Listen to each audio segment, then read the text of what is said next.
Video अच्छा लगे तो लाइक कर देना। और हाँ, RR मून टीवी चैनल को सब्सक्राइब जरूर करना।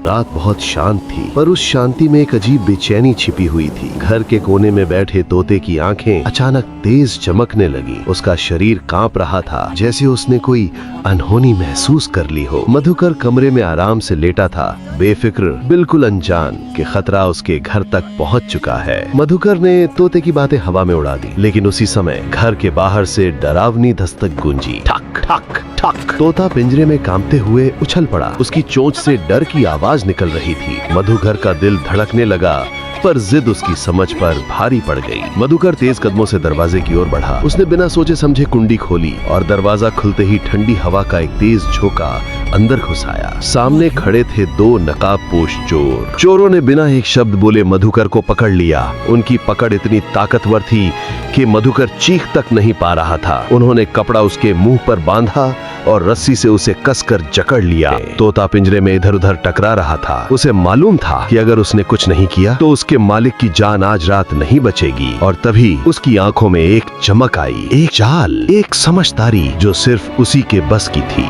और तोते की चालाकी। तोते ने अपनी आवाज को जितना ऊंचा कर सकता था उतना ऊंचा किया। उसकी आवाज पूरे घर में गूंज उठी।